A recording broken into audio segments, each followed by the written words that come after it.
and each week I got with me some of the most important people in my life backing me up in this Real Family Therapy podcast. We got Dad and we got my brother. Are you serious in the building? What's going on? That's right. And let's start off by saying Bernita lied, and I was justice has been served. And now that you know, yes, the truth has been revealed. That Father, you understand that I was not lying. And Bernita did have a man in the room that jumped out the window. Remember when I told you yesterday, Dad, how Nita came on the show and she told that story? Oh, yeah. I already knew she was lying, so that you didn't have to convince me. So, yeah, last week, Nita that was her profession back then when she was young, was lying. She was a professional. Last week, Nita came and just guest starred on the Real Family Therapy podcast. Pops has a business to handle. And she told the story about how she snuck a boy in the house. And when she snuck the dude in the house, Reggie saw the boy. She tried to tell Reggie he was sleepwalking and that he didn't see anything and that it was just a dream, an illusion. And she made the little boy jump out the second story window. So she didn't get caught. But the truth has come out finally. And he was not sleepwalking. In fact, he was alive. Shout out to Bernita. Shout out to our sister, Scooby. Let's start the show off with some news that nobody really cares about. And speaking of women, this week passing was International Women's Day. And we celebrated the women in our lives last week on our episode with Bernita. We also celebrate our mother, Charlotte. We love you, Mom. We celebrate the women in our lives, but shout out to you. Burger King released a tweet this week in lieu of International Women's Day, right? So Burger King wanted to celebrate women, and they released a tweet. Do you want to take a guess as to what the tweet said as a part of International Women's Day to uplift the women in our country? Let's give it up for the lady. It said, women belong in the kitchen. In the tweet. That was it. Women Who sent that out? Kitchen. Burger King. Well, you know. Burger King. So Burger King said... Shout out to them fools. Yeah, so obviously, I guess they were trying to be funny and, because they're a restaurant. But that's funny because as well as that most women, they say, aren't like the best chefs. Like when you think about the top chefs. And you look at the chefs. Yeah. It's all men, and then it doesn't make any sense. Don't make no sense. Yeah, well, I got my women's month shirt on. So if you look at the backs, hold on, let me take off. Let's see. Mayo. KH20. Kamala Harris, that's what we're talking about. See the back. Yeah. So the back of his hoodie is the Kamala Harris picture. KH20. I couldn't hear. I had to take off my headset. Yeah, I was just telling the people the back of your hoodie you was looking at is a picture of Kamala Harris on your hoodie. Yeah, it's another game, Fear God. So shout out.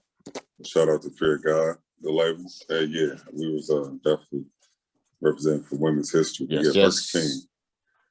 Tasteless tweets. Like they food? Is that what you're trying to do? Is that a double entendre? Okay, but how did that represent all of? How does that represent all of Burger King though? Because Burger King is a bunch of franchises that are owned by a whole bunch of different people. It don't matter. So one person just decided that they wanted to represent all of the Burger King franchise. Every Burger King franchise, yeah. Unfortunately, that's how it works. Yeah, when you sign on to a franchise, that's the label. You the big boss, and you just running off of they winnings. But yeah, so they apologized for it, of course. Said it was in bad taste, and what they meant to say was that women are allowed and more than proud to work at Burger King and be a part of whatever Burger King got going on. They're probably sure they're gonna issue some more statements and in regards to that. Speaking of another woman, let's get into this interview. I don't know if you've seen it. I didn't see the interview, actually. So I'm going to have to rely on Are You Serious a little bit here. I don't know, Dad, did you see the interview between Meghan Markle and Prince Harry? Yep. With Oprah? Yeah. Okay. So you watched the interview. So I didn't see the interview itself, but what I did do was hear about the backlash that it came from. And I guess, I don't know if you guys could tell me, maybe she experienced a lot of racism in England and London and in the palace, I heard. And one of the people, Piers Morgan, which I guess he works for Good Morning Britain, is a hater on Meghan Markle, stormed off to say he's just racist. He just doesn't like black people in general. What happened in the interview that made everybody go crazy? Somebody actually said that what happened to her was wrong. That's it. That's all that it takes. So all they did was literally say, hey, that wasn't right. What happened to her wasn't right. And then you're not going to talk about my queen and how dare you and da-da-da-da, and she's not feeling well. And it's like, I don't care what health situation she's in. If she did something terrible to this woman, that is what it is. But she said that it wasn't the queen that did it at all. Yeah. She said she had a very good relationship with the queen and the king and their husband. They got a great relationship. What was the problem is with the firm. See, because the royal is a family business. It's a business more than it is it's just a family. So it was the business part of the family that was causing all the problems, not the family itself. And they even said that each one in the family is also trapped inside this thing called the royal family, where they can't do what they want to do. They can't, all of their decisions are made for them, and it's run by other people. And so what was happening was that these comments were coming from within the firm, what they call it. They call it the firm. So they got a human resource department. They got all of that within the family. And so because they said that they changed titles, that's what caused all the problems. But then what Meghan was saying was, there's a lot of people that have switched titles, but they still don't lose their name. They still don't lose their, security just because they changed titles. But, so it was just a lot of lies being perpetrated by the press and blaming it on her. When she was like, it wasn't just her. It was part of the running how the business is run. And racism is just part of it. It's, they can't say that these are the people that went to Africa and got all the slaves. These are the British. They're the ones that got the slaves. But what they did was they did all their business in other countries. So, they didn't hold slaves in their country. They came here. They came to the Virgin Islands. They did to South Africa. And they used all those places to conduct their slave business. So, it's not a wonder why they're prejudiced. I mean, these were the soldiers that went in and built fortresses for slaves, to hold slaves. So, it wasn't like it was a surprise.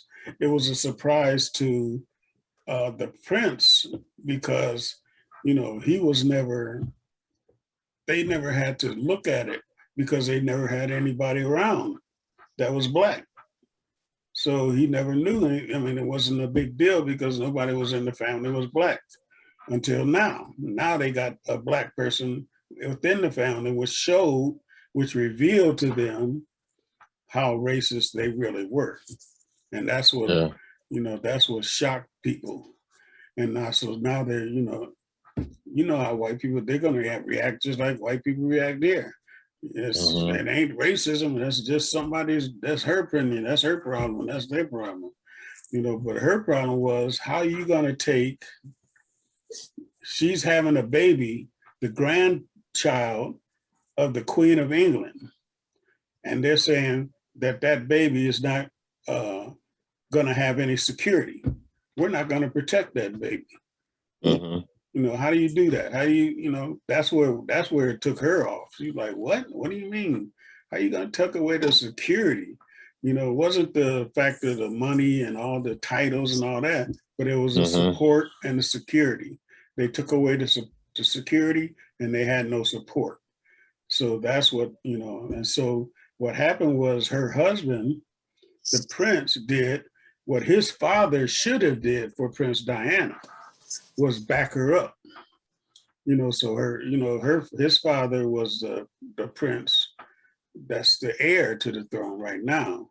Right. But when Diana was a princess over there, he just let the family throw her out, and he didn't back her up. Where this prince, Meghan's husband, did the opposite. He's like, no, he's gonna back her up. This is his child. This is his wife, and so he backed her up, where he should have been doing, where his father did not do that. And so, yeah, to me it seems like they're ostracizing them. First of all, I never even knew. I think they're the first people to ever leave London. Prince and line like that, and leave the castle and all of that. So, but they didn't really leave. They didn't leave London. They went to Canada, which is part of Britain. Yeah, Canada. I'm looking at a map right now. Yeah, Canada is still part of the providence of Great Britain and the king and the queen. So they just went to another part of it now. But because they went to California. Now, yeah, they went to California when they did not have any protection and security in Canada. And so they went to California because Tyler Perry offered them his house in California, and his security. So that's why they went to California, because of the security. Boy, Tyler Perry, he's something else. Ain't he connected? What you gonna do? But he's protected because Hollywood needs Tyler Perry because of his studios. So nobody's going to mess with Tyler Perry because Hollywood now is dependent on Tyler Perry, opposed to Tyler Perry dependent on Hollywood. Like Marvel movies were recorded. I mean, shot and recorded at his studio. So yeah, he ain't nobody to mess with. Yeah, my favorite show in the world, Walking Dead, is made in Tyler Perry studio. It's still on? Yeah, and it's on. I think I just watched a new episode this week. They had new episodes? Yeah, they got the final season coming up next. The final season is coming next year. Listen, Final season should have been a couple years ago. Hold on, don't disrespect The Walking Dead, fam. Don't do that. It was the number one watch show, ever. And now I'm talking about it's still on? Yes, it is still on, and it's still good. Okay, Rick is not dead.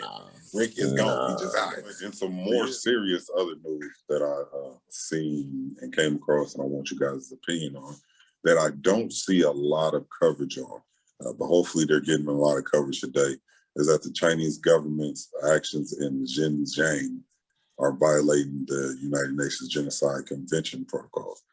Have you guys heard anything about the actions that are going on in China right now?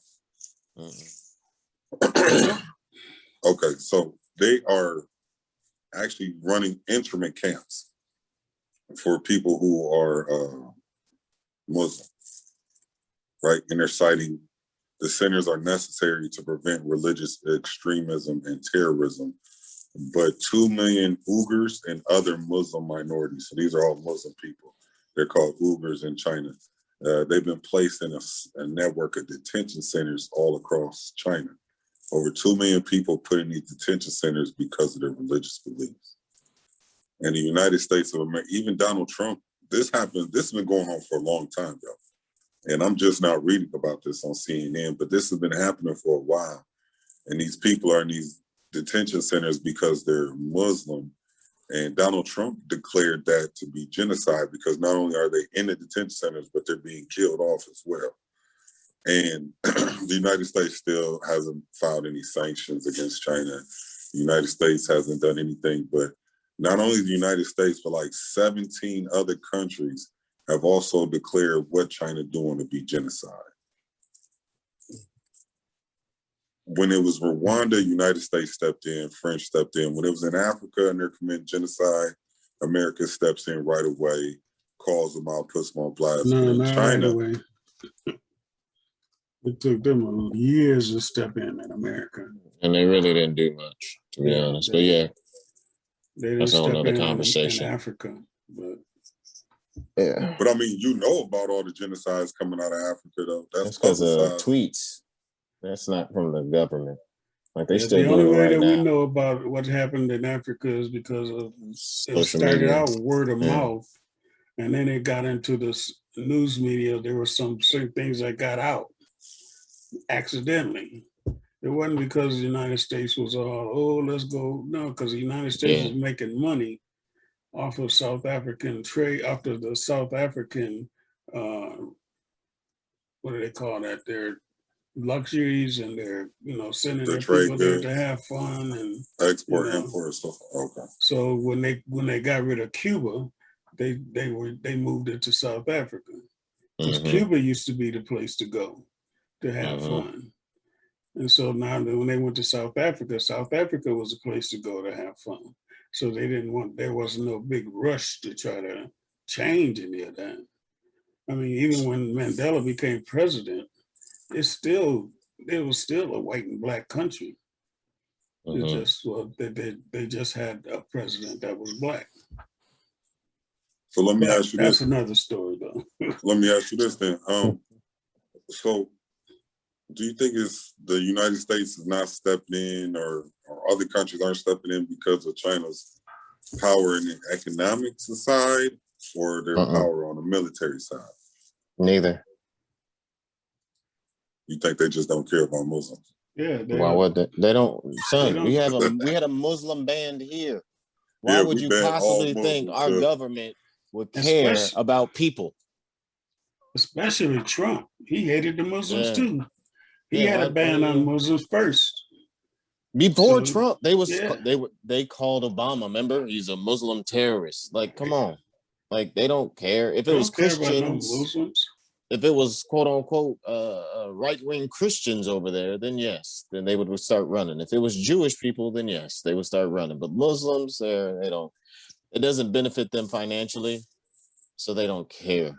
It doesn't matter. Why ain't got nothing to do with terrorism and Muslim together so often? I mean, other than the fact that, suicide bombers and all that stuff, but is there something else to it that makes Muslims and terrorists like intertwined?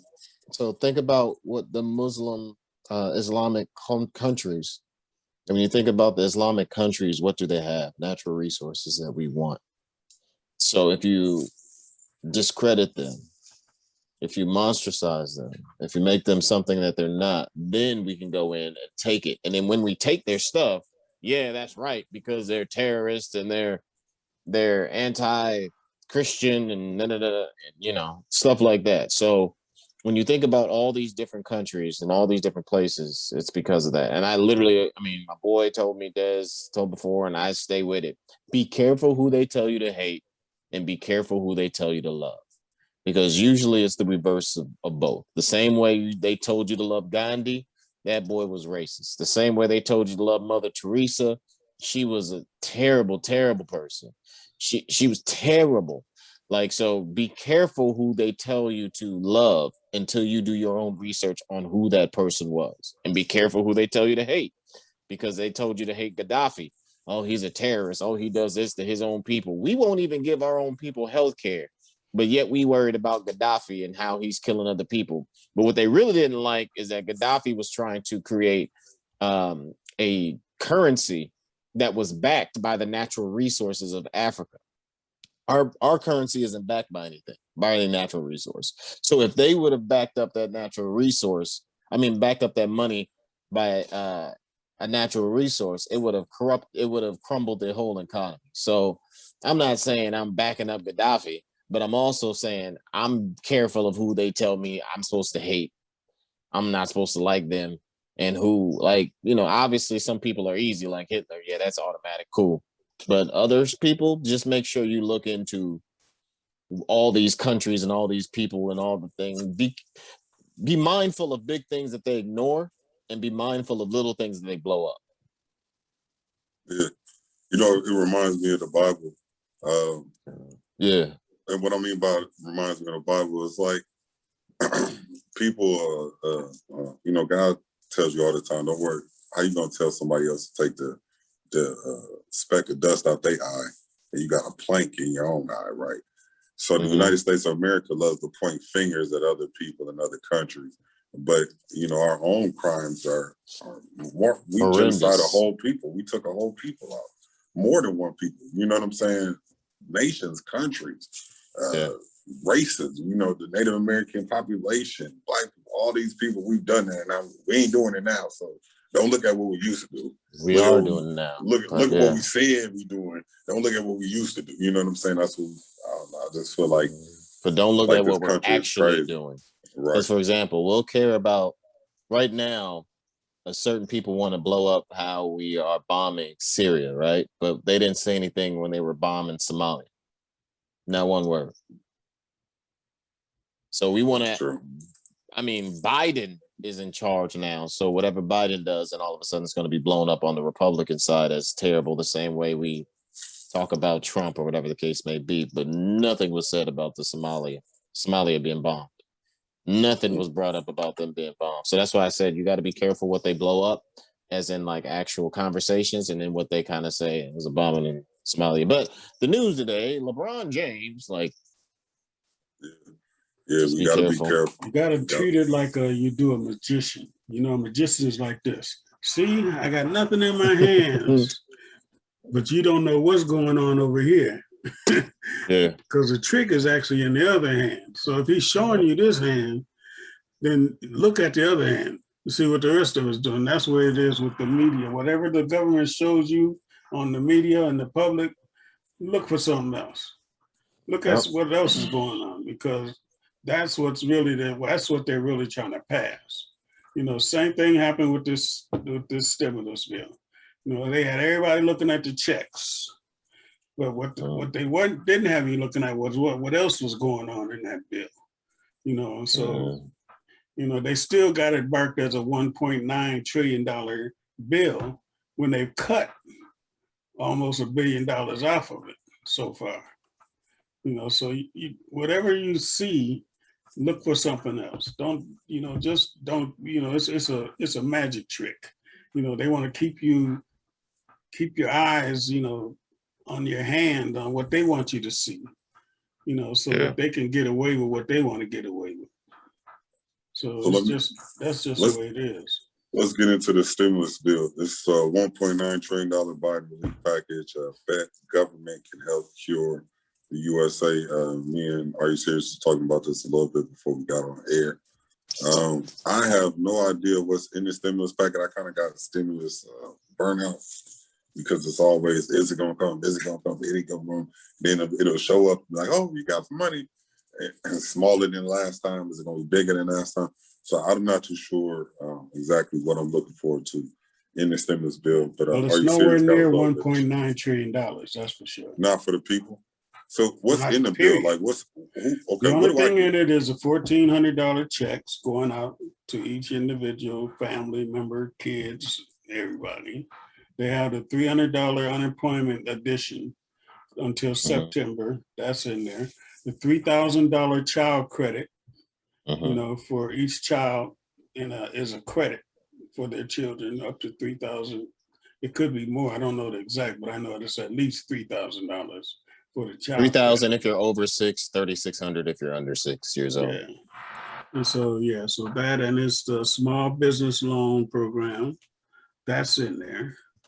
And the vaccination for the pandemic, that's in there. So they cut it down to only things that are related to the COVID. They cut out all the other stuff that was in there, and they got it down to just what's related to the COVID, actual COVID pandemic. So, now it's a real bill, but they still have it saying 1.9 trillion when it couldn't be 1.9 trillion because they cut out, too much stuff. So everybody wants to know, so we getting 1,400, what's big businesses getting? Big businesses are getting pretty much nothing. It's the small business that's getting it. So is that why the Republicans are unanimous in trying to hold it off? Republicans don't want to give nobody nothing. That's Republicans. They don't want to give nobody nothing. They figure, hey, we're getting ready to come out of this pandemic. Everything's going to work itself out. Everybody will be fine. Don't worry about it. You'll be fine. That's the Republicans' view. But I feel like more money going into the people pockets just means more money going out into the world. Like when you get the money, people aren't holding on to it and saving it and never letting it go. Savings account. Yeah, like they buying stuff that they ain't been able to buy in months and paying bills they ain't been able to pay in months. Right. That's the purpose of it. I don't think it's going to be savings. It's called stimulus, to stimulate. You know, it's like giving your car a jump start. You know, jump starting your battery. And then once the battery starts, then the generator is supposed to kick in to keep it going. Right. That's all the stimulus package is, because nobody has been spending money in so long. You know, they've been getting groceries, buying groceries and the necessities, but ain't no luxury cars ain't no cars being bought new. You know, ain't nobody buying no furniture and all the unnecessary stuff. So that's what the stimulus is, to get in there and say, hey, let's give these people enough money to go out into the furniture stores, the car lots, and all these other places where they weren't getting it before, and then that'll kickstart the the economy back into the running order. You know, like a jump start on a battery, or getting the heart defibrillator that jumps the heart back in this place. That's the purpose of it. Is to stimulate the economy, not to keep it running.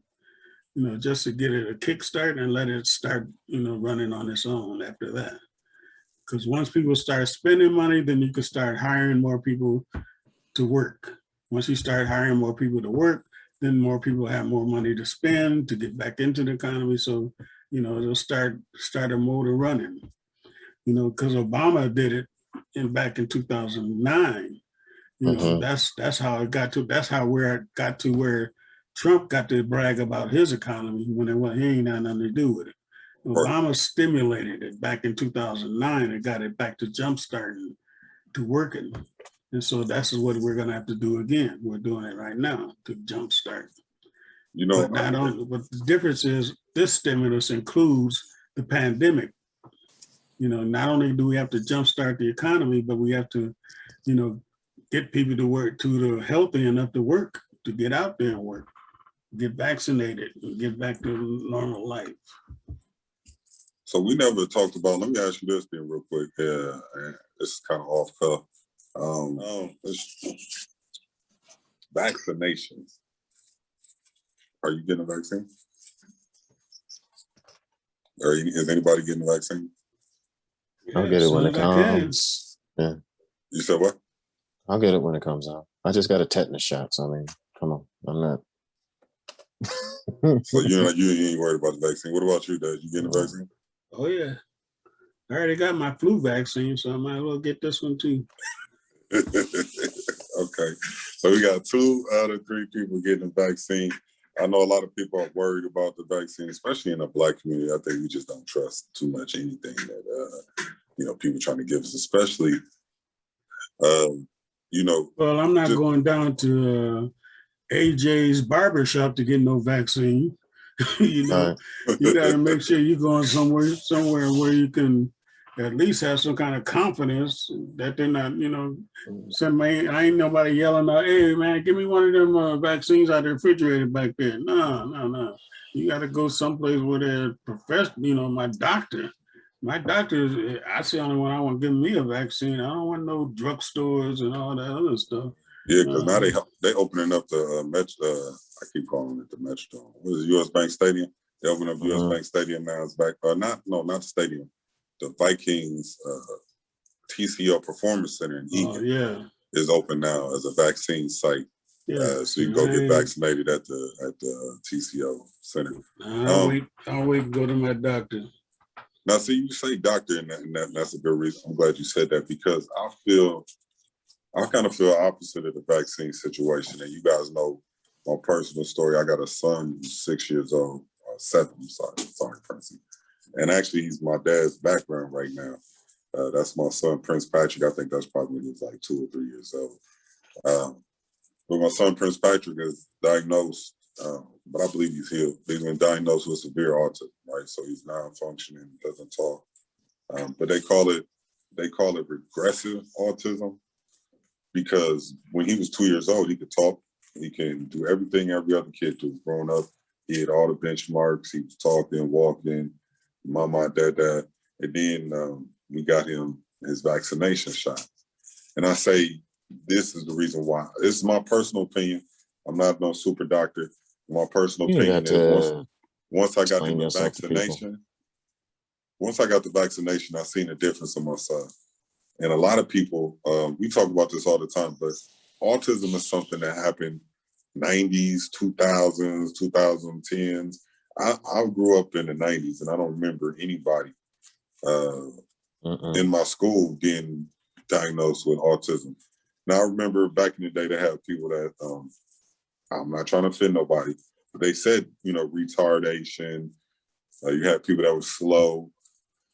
You had people that were disabled. But I didn't see any autistic children. I didn't see no autistic schools. I didn't see no autistic buildings. And I think the vaccines that they give in our children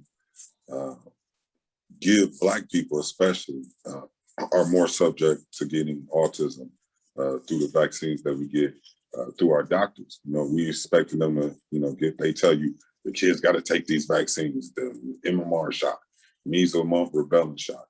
And now, which is coincidental, they changed the way they give MMR shots. Before, they used to give you a stored MMR shot, which means it'll come out the freezer, they'll store it, they'll freeze it, and then they'll give it all the kids MMR shots to stop the measles, mumps, and rubella. Now they have to give you a live MMR shot, which means it's not been frozen, it's not stored, because of the effects that the stored MMR shots were doing on people.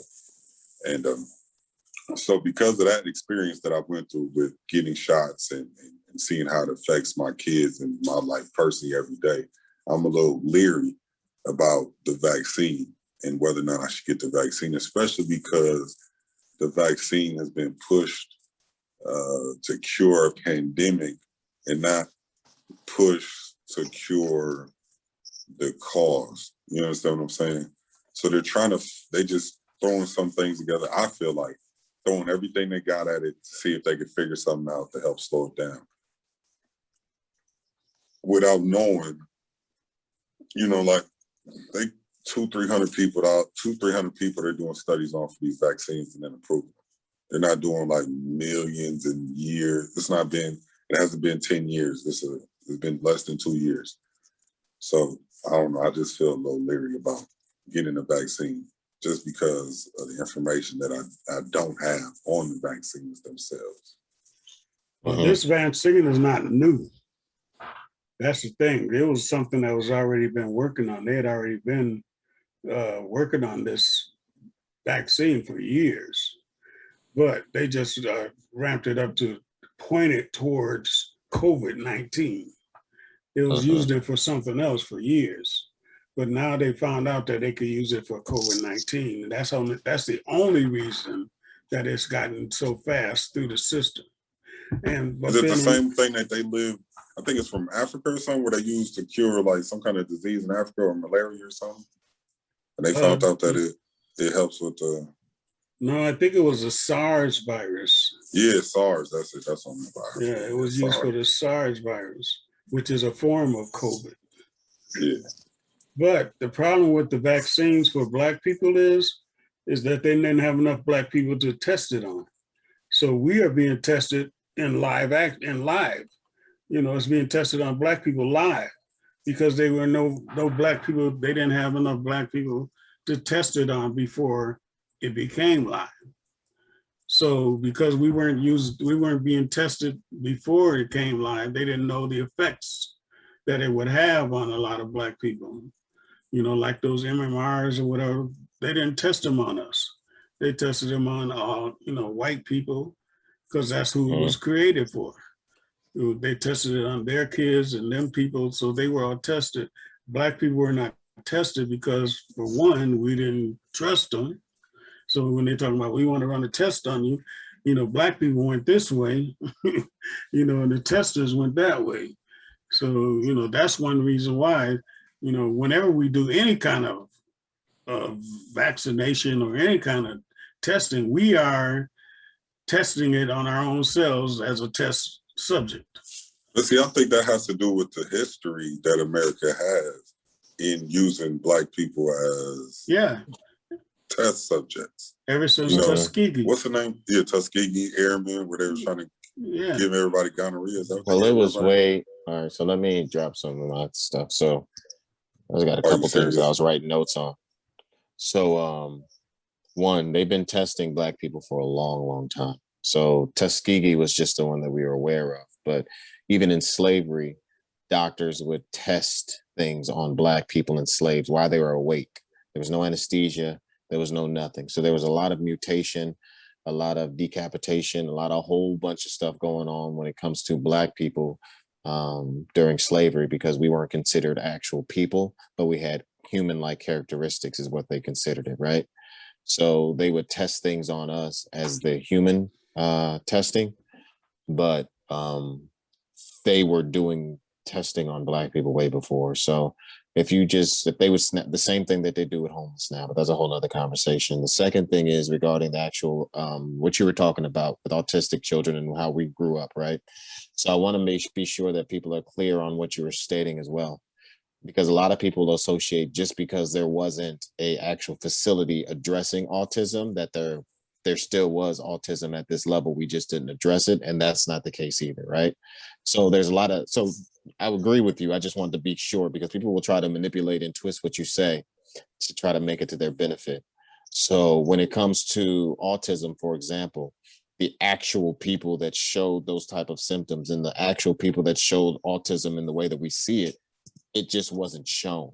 Now, if we diagnosed it, if we had actual facilities addressing it, that's two different conversations about what we actually saw children growing up and what we had in our schools. It wasn't 1 out of every 5 child with autism, what we see autism now. It wasn't like we just saw it and we didn't know how to categorize it. It just wasn't there. So that's what I wanted to be clear to make sure. And then secondly, when we're talking about the COVID in general and taking the vaccine and stuff like that, there's a lot of different skews on how they try to put it for Black people. So with COVID, we may have the highest death rate. So Black people are 1.4 times more likely to die from COVID than white people, right? But the amount of white people that are actually infected by COVID is way, way, way, way, way, way, way higher than Black people. But we focus on the death, but that has nothing to do with our actual us dying more. It's just that we're not getting the care that we need to survive more, right? So we have pre-existing conditions and things like that. So that's why our death rate is higher, or we're not getting the correct attention health-wise. Like we don't get rushed to the hospital and they don't take us seriously. Black women specifically aren't believed when they are told, when they say that they don't feel well or they feel pain or anything like that. They ignore Black women specifically more than any other race, because they have doctors still in school now that are trying to tell students. So this is now in these days, they tell students that Black people and people with Black skin are more tolerant to pain. So they are literally telling people. So I've seen multiple students that are in, that are students for, in med school and things of that nature. And they're being told that Black people have a higher tolerance to this day for pain, which is the dumbest thing in the world, right? So that's why we die at a higher rate. It's not because that we're just getting it more and we're careless and things like that. White people get way more COVID than we ever will. Our death rate is higher because, one, they don't believe us. They don't treat us the same. We don't get the same attention. So we're going to the hospital. We're just not getting the same attention and the same care as any other race, and therefore we die more. So I just wanted to make sure I cleared up some things. And not saying that y'all didn't say it clearly, but I wanted to add on to it and cover the trash that most people try to counter when you guys say certain things or try to do certain things. Because my thing is, you might say the right thing, but I'm going to make sure you can't try to deny what I'm saying is right. So even though our death rates are higher, it's the why and the context behind it. And it's because of those different researchers. Like, I forgot his name, begins with a C. It's like Calaris or Chloris or something back in the early 19th century. I got to find his name out. I'm sorry, I forgot.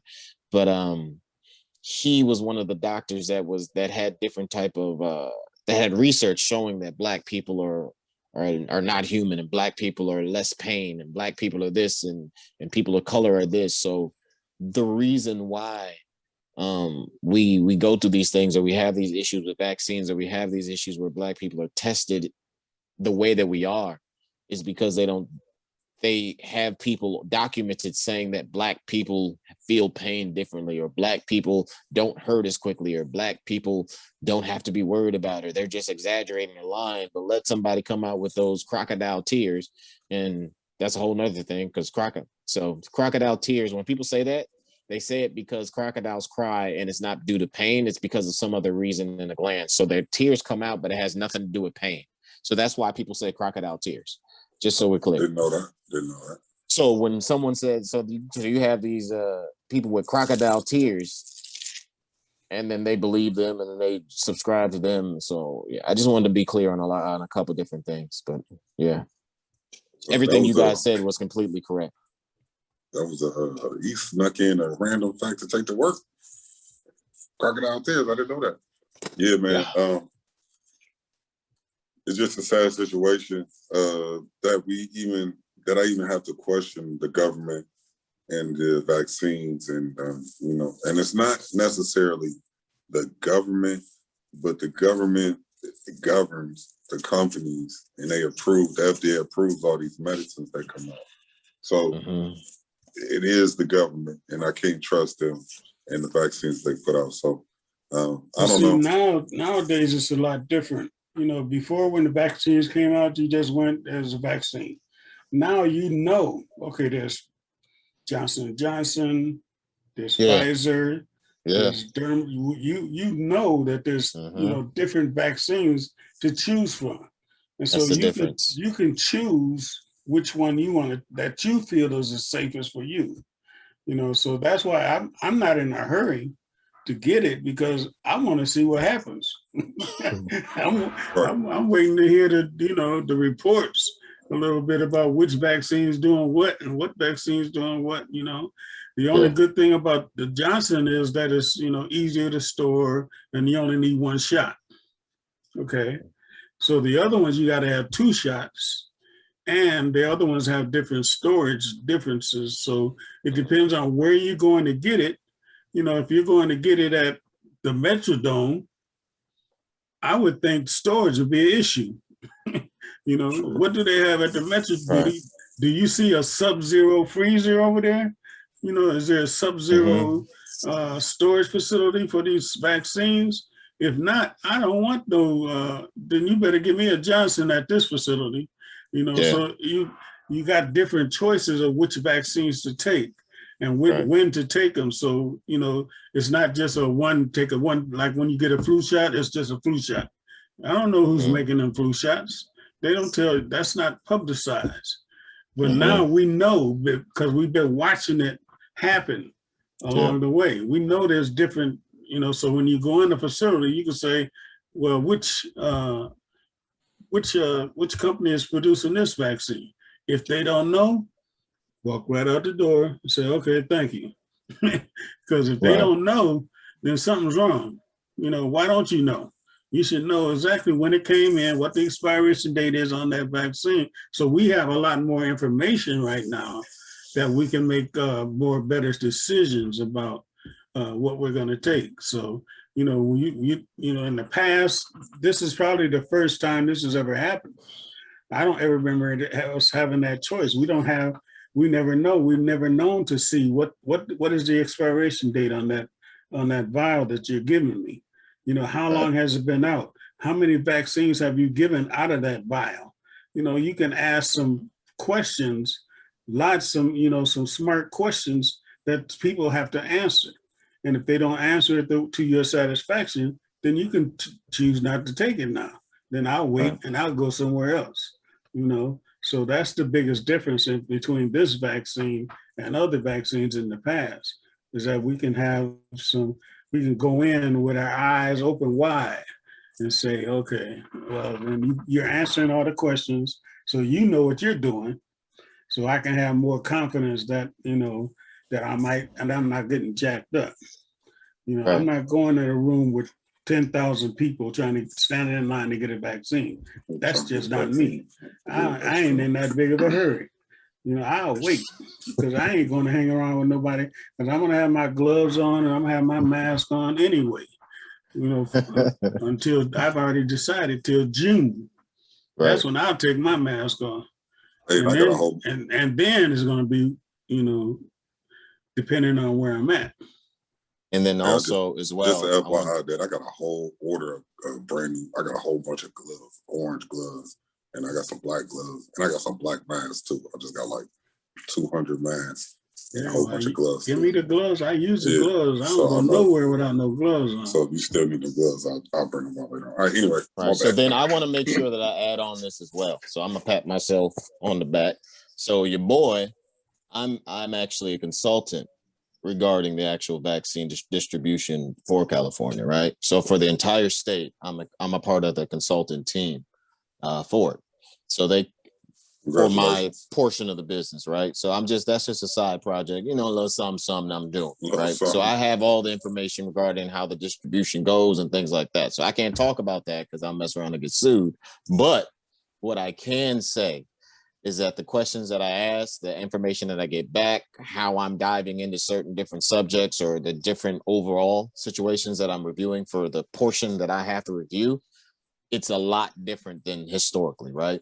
So historically, there was a lot of stuff that people didn't know about, things that weren't aware about, things that were just like Pops was saying, we didn't know which vaccine was which. We didn't know that the Johnson & Johnson one was only one dose. It has technically less of a efficiency rate as the Pfizer or the Medina, but they're going to push that Johnson & Johnson one for people that are younger of age, that are, that have lower, that don't have any, so more than likely I will, for example, get the Johnson & Johnson one opposed to Pops who is older than I am and may have pre-existing conditions and things like that, because the other ones are a little bit more effective and a little bit more stronger in that aspect, right?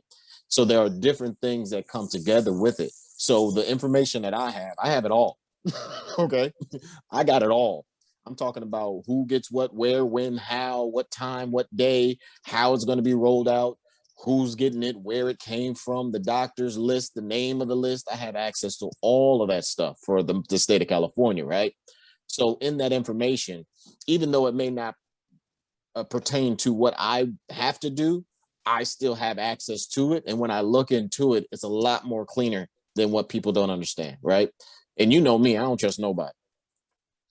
That's why they literally brought me on, because they know I ask more questions than anybody. I'm not going to take your word for it. I don't trust you. So when they said, hey, for this project, for this specific portion of the project, we specifically want you, Reggie, because you're you will ask questions that most people won't, right? So that's why I was selected, to make sure that I can dive in and double check and make sure everything is clear. So from my point of view, I have no problem with it. And that's why, because I actually have the data, right? So I actually have the information. So there's a lot of stuff that's questionable. And yes, you can't sue. You can't, like, for example, people will throw out information like, well, you can't sue Pfizer for bringing out for the vaccine, right? You can't sue anybody. You can't sue them. Well, you can't sue Pfizer directly, no, but you can sue the board that actually runs them. So what they did was they took the actual provider out of it, so you can sue the governance. That's what it's called, the governance of the vaccine. So you can't sue Pfizer directly, no, but you can sue. You can sue, and you can do things like that. So people will say, well, you can't sue Pfizer. No, you can't sue Pfizer, but you can sue the government and the governance that runs all the vaccines, and you can win a lawsuit that way, going through that governance. And the reason why they did that is because the pharmaceutical companies didn't have, it's a capitalistic country, right? Let's just be clear. It's all about making money. So if I'm going to be sued every time I try to make a vaccine or help people, it's less beneficial for me to actually make that vaccine. So I'm not going to do it.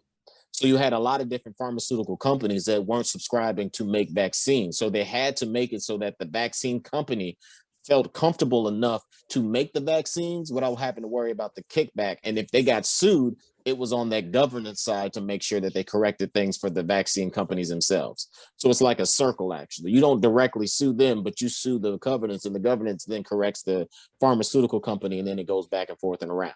So if you don't, so the governance can take away that vaccine if they see some shady stuff going on, and then go from there. So there's a lot of different things that happen. No, when you said that, it just makes me feel comfortable knowing we have people like you in the positions like you're in. Yeah, because I don't trust because I could trust you, right? But I could trust you. And I could trust your judgment. I could trust your motives and your characters. And we just need more people like that in those positions. And maybe, a little more transparency. So we know people's real motives, because we know your motive ain't to come up. Your motive is to get the right thing to the right people. Exactly. WOG, it's the Are You Real Family Therapy Podcast. No, you said it right. Are You Serious Podcast? Hey, I like that. Are You Serious Podcast? We got to change the name of the podcast. We got to get up out of here. I'm at the radio station. I'm going to try to end within an hour today. So before we get up out of here, I got one last thing. This one's going to take 2 minutes. Then we're going to get dad jokes. And we're going to have Are You Serious? Drop us a fact, and then we get about the dope. But on my way in today, I've seen something that I've experienced a lot.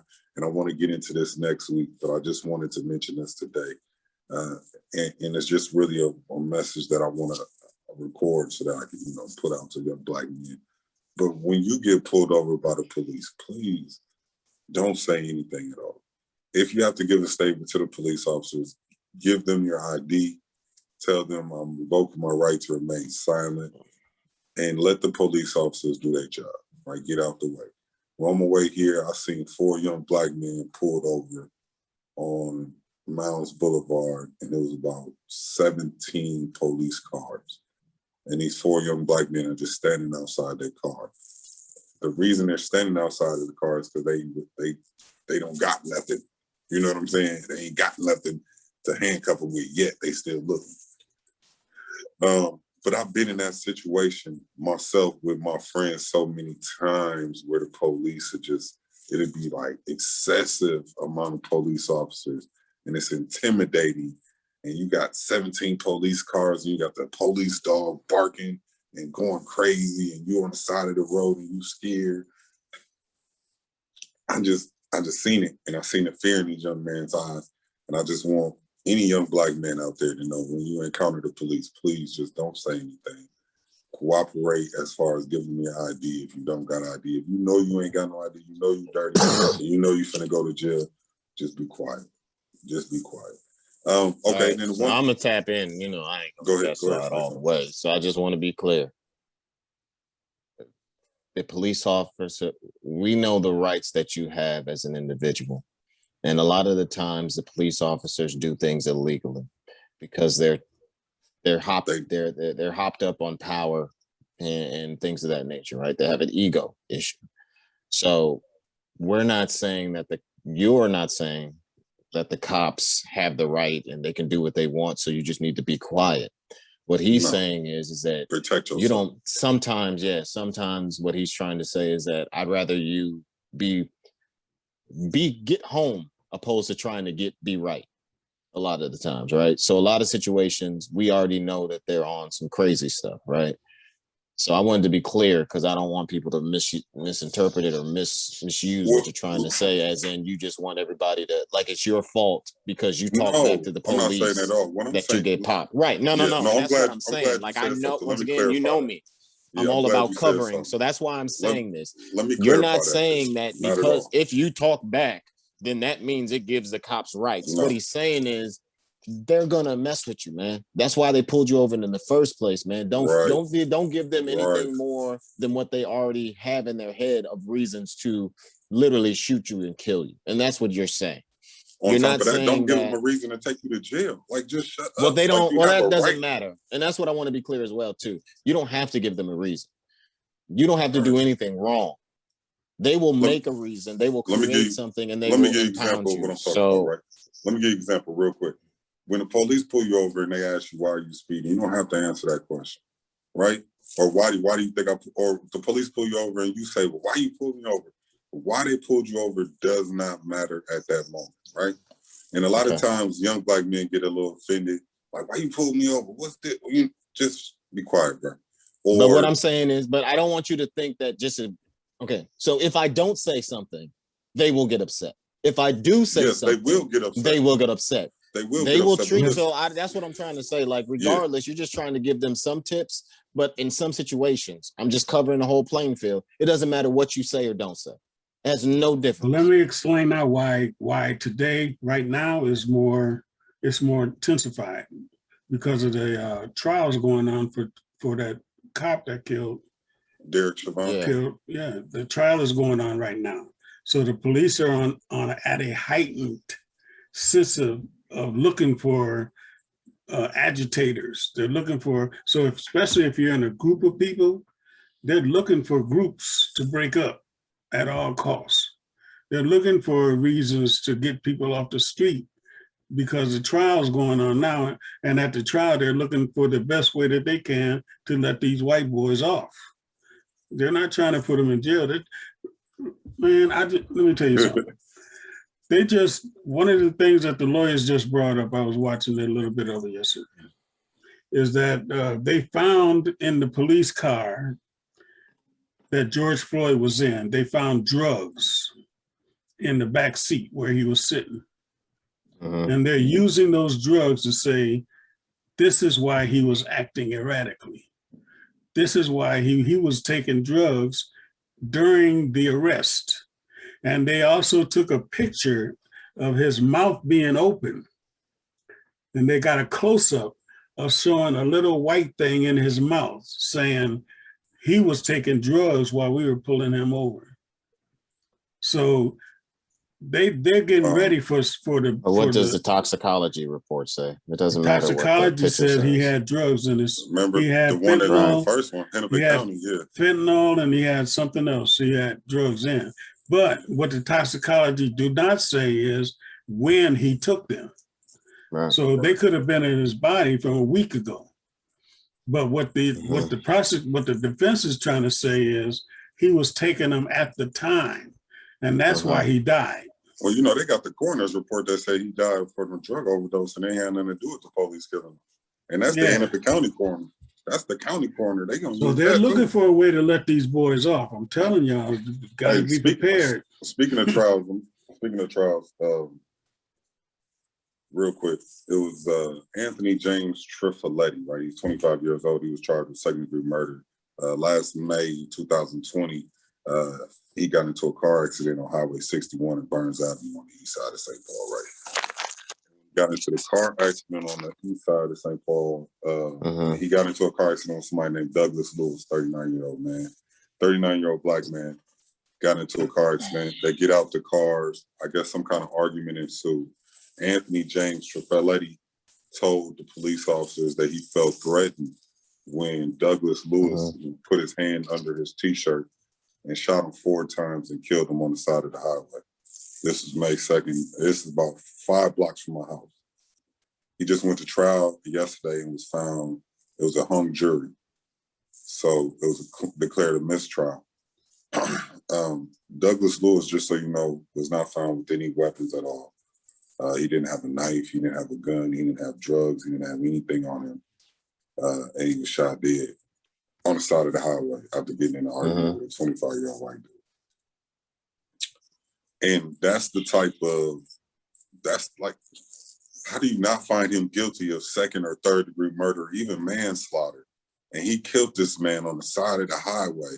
And yeah, there's only 2 people there, but if he told you he thought this man had a gun, and you see this man don't have a gun, he not no police officer. He can't use the same lines the police use. Yes, he can. Obviously. Because the police they're not protecting the police. They're protecting the supremacy of them. They're protecting the ability to continue to do those actions. So, I mean, I know you got to cut off the radio station or whatnot, but I'm good. They aren't protecting. So in those situations, they're not protecting the police and him are one and the same in the conversation. Because if you justify the police and you justify him, which justifies Zimmerman, which justifies that white man that shot those kids that were in the car that were playing the music too loud and all those other things. So we're not so it has nothing to do with that individual's actions. It's about the actual group that they're all lumped in together with, which is white supremacy. So, I mean, we have to make sure that we're clear on what they're actually judging on. So those individuals in that jury that were saying, well, I don't see guilty. They're not saying they're not saying it's not guilty because of the situation. They're saying it's not guilty because of the pattern of things that are happening. And they want to be able to continue that pattern without any type of issues coming up in the future. Because if they're put in that situation as well, they want that same result of not guilty. Right? They want their dad to be not guilty because they know their dad's a little erratic. He's a little racist. So my dad might go off one day. So if my dad's in this situation, I want him to get off as well. So it has nothing to do with the actual facts of the matter. It has nothing to do with if you're a cop or not. It's about that supremacy and that idea of, I know what my people will do and what they're capable of. What we're going to do is we're trying to put that image on others. So once again, white people are still waiting for black people to go crazy and kill all white people. We're never going to do that. We're better than that. Period. We're better than that. We'll never go that route until we just get fed up. Enough is enough. And they're just scared. They're so afraid of that one day when black people finally do what they would do in the situation. And that's what a lot of white people are afraid of. They're afraid that one day we're going to act like they are. Not white people in general, but white supremacy people, white bigots, things of that nature. So they're afraid that one day all black people are going to wake up and be like, you know what? We see that going high when they go low doesn't do anything, because it doesn't 90% of the time. So one day we're afraid that they're going to realize that if they just act like us, they're going to get the same results, which is moving forward.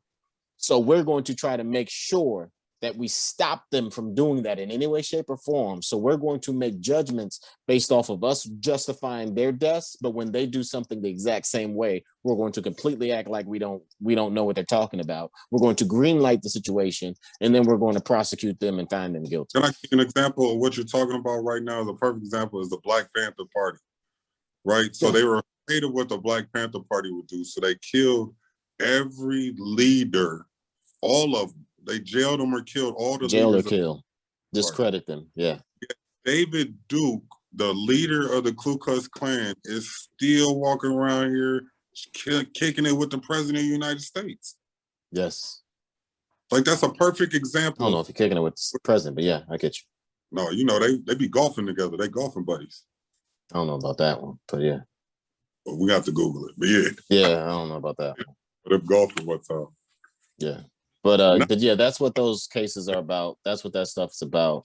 It's not about the actual justification of the situation itself. It's about perpetuating that idea that Black people or people, minorities in general, of a certain demographic, right? So of a certain look, they're dangerous and they are the killers and the murderers, while the actual murderer themselves are saying that they're the ones that are the victim, which is the whole trick.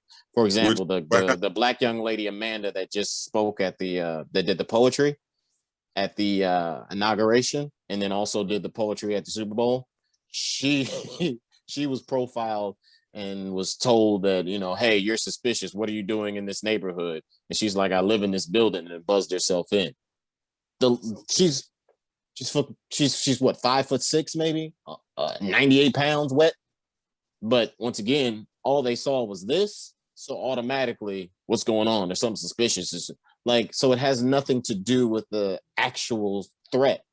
It's about the perception of the people in general, and then transitioning that's why I said earlier, be careful who they tell you to like, and be careful who they tell you to be afraid of. Because that's the whole situation. It has nothing to do with reality as a whole. It's about that idea and that supremacy of, if my parent that I know is this way, if my uncle that I know is this way does that, I want to be able to make sure that he gets home.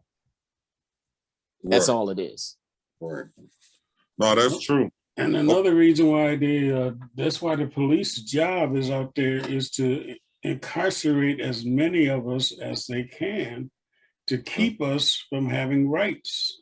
Once I mean, Did they call you to get on the jury for that black boy that was killed? Did anybody get a call? I didn't get a call to be on the jury. I mean, I try to make sure I get to jury duty whenever I go happen because of these situations. I beg one day that I get picked to make sure that we don't keep letting things get slid off. I've been living in Minnesota for over 60 years, and I have never gotten called to go on the jury duty. Never. I've never had a felony. I've never have a record. I've always had a job. I've always worked, but yet I've never been called to jury duty. Something's wrong with that. You know, and that's what the problem is. That's why they get these hung juries and all these crazy verdicts, because there's not enough of us on the jury panel. No, real ones. The one reason is because once you get into the justice system, you can't get on the jury panel.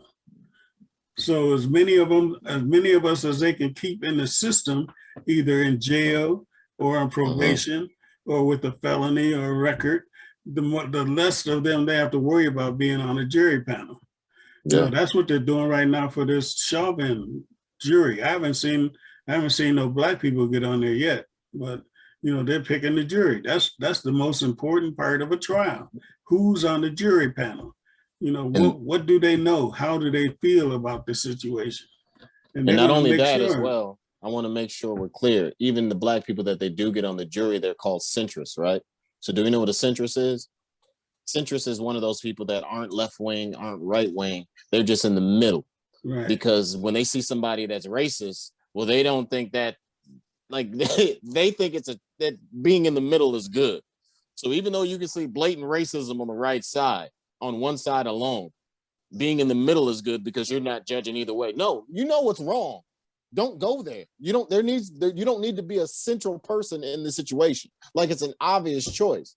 But they pick these central people because these central people don't condemn those that are literally evil, right? They say they're in the middle. They don't know. Once again, what does the Bible say? If you're lukewarm, if you're hot or cold, I'm cool with it. But if you're lukewarm, I'll spit you out your mouth. Just giving it, just saying it. So these people that run in the middle, that say that they aren't one way or the other, they're worse than anybody else that you can imagine because they blindly are okay with the travesties that are going on in the country or the travesties that they see because they want to be so central and neutral. So they get these people on they get these people in the jury. Well, I'm central. I'm in the middle. I don't know. Yes, you do know. And if you don't know, silence is just as bad as yelling, depending on the subject. If you're quiet about it, and that's why I always say, speak up. Once again, I tell people all the time, I just had a meeting with a new manager. I speak up. If you want somebody to be quiet and bow their head and go along with the boat, you got the wrong person, cuz. You got the wrong person. I'm not him. I'm not that one. So if something goes wrong, if something goes shy, if you hear something, even in this podcast, if I hear something that may be skewed differently or said differently, I'm going to speak up. So in these situations, we have these centrists that are in these juries that are no worse than somebody all the way far right. Because if you can literally see something as crazy as this and be in the middle, you're no good as somebody that's far right. You're all in the same barrel to me. Right. That's true. That's true. Yep. An example is one of the people that they were picking the jury yesterday, and one of the people that they refused to take was because it was a black person who said they had never seen the video of him being choked to death. And so the lawyer was like, "You're lying. How in the world can a black person living in this city not have seen this video?" And they took him off the case because they said, "Oh, you're a liar." So that's how they eliminate the people. Even though you can't, they have professional jury people that are psychological profilers that look at these people and profile them, because if the defense picks you, that's because they believe you're going to vote on their favor. If the prosecuting attorney picks you, that's because they think you're going to vote in their favor. Right. And so that's the job is they only get so many people that they can turn down. So they're looking for ways to turn people down that will vote in the favor of the prosecuting attorney in this case, because the black people want prosecutors to, I mean, because it doesn't matter how long he had drugs or whatever, he took drugs or not. The fact that the man had his knee on his neck for 9 minutes, how do you excuse that? How do you excuse that at all? I mean, what's the excuse for that? That's not even good police work. No. It wasn't even helping nothing. He was already not moving. No. Yeah, if like watch the movie American Skin. Like it's a real good movie. I don't know if you've seen it or not, but check out the movie American Skin. It's real good, and it talks about like police brutality and things of that nature. So yeah, and like what happens is that a guy. Well, just watch the movie. It's good. This is DJ Double OG. We got Are You Serious? We got Dad in the building.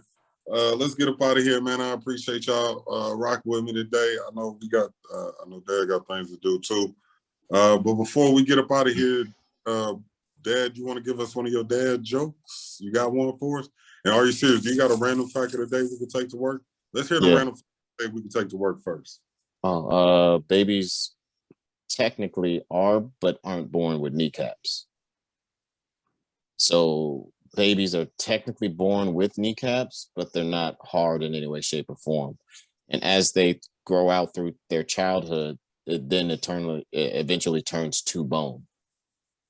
But initially, babies aren't born with actual kneecaps as we know them to be hard. As soon as I get home, I'm gonna check my baby kneecaps for real. 1 year old, I'm gonna fill That's why I said it. Hey, but yeah, they're not technically born with hard kneecaps. Hey, they don't grow hard until later on. You told me something that I'll never forget a long time ago. You said your eyeballs don't grow. Yeah. Time you're a baby till you're an adult. And I'll be looking at my son's eyeballs all the time now, like they look a little bigger than they was last month. Well, that gives you the cute features, big eyes, and that's what makes babies cute, or their features are so exaggerated. So the more exaggerated a kid's features are, usually the cuter they are. But what happens is they grow up to look weird because them features are still extreme, and that don't work out the same. So if you look at a lot of child actors, they look cute as children, but when they grow up as adults, you're like, ugh, because it's too, it's too much. Right. Okay, Dad, you got a dad joke for us? Let's see. Yeah, I got one. Mr. Goldblatt announced to little Joey, "There's something I can't figure out." What's that, Joey? Asked Goldblatt. Well, according to the Bible, the children of Israel crossed the Red Sea, right? He said, right. And the children of Israel beat up the Philistines, right? He said, yeah, that's right. And he said, and the children of Israel built the temple, right? Again, you're right. And he said, and the children of Israel fought the Egyptians, and the children of Israel fought the Romans, and the children of Israel was always doing something important, right? He said, all that is right too, agreed Goldblatt. So what's your question? Well, what I want to know is this, Joey demanded. What was all the grown-ups doing this time, during this time? Hey, that sounds like something my kids will say. Mm-hmm. All right, man, we out of here. Thank you for joining the Real Family Therapy Podcast. This is my episode 9. Wow, man, this thing is moving. Episode 9, we got Dad, we got Are You Serious? Y'all got any last words before we log on? Last word? No. Don't let the man deceive you. We still have a right to vote, and our vote still counts. And stay out of jail. Right. Be careful who they tell you to hate, and be careful who they tell you to love. That's right. All right, y'all. Appreciate it. Thank you.